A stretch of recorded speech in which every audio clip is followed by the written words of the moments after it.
मारवाड़ी युवा मंच पक्षर डुंगरीपाली आरएमसी परिसर में अमृतधारा लोकार्पित हो जाएगी। यहाँ स्टेट सभापति पराग अग्रवाल और वरिष्ठ शिक्षाविद तथा अवसरप्राप्त शिक्षक लक्ष्मीधर नायक उद्घाटन करते।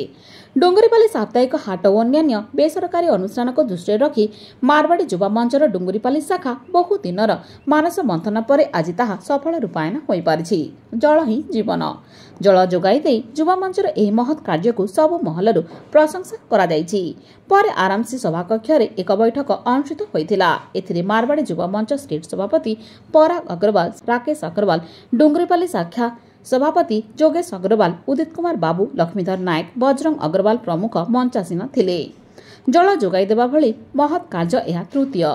डुंगरीपाली रे पूर्वरु दुईटी स्थान रे अमृतधारा लगाइथिबा बेले आज आउ एक अमृतधारा डुंगरीपाली साप्ताहिक हाटरे लागिथिबारु अंचलवासी खुशी प्रकट करिसंती।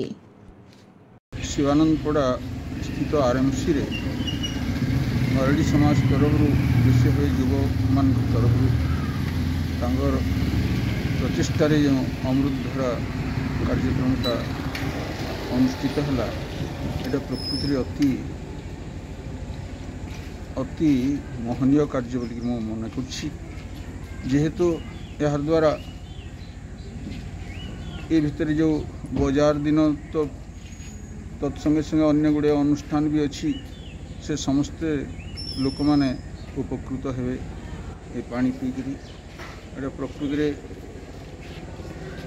आमर सदगुरुदेव स्वामी शिवानंद स्वामीकर तांकर नाँ रे नामित तो पड़ार मर्यादा वृद्धि करछि।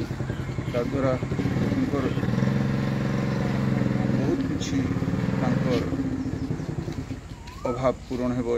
या द्वारा एटा मु तेणुकरी युव समाज को धन्यवाद।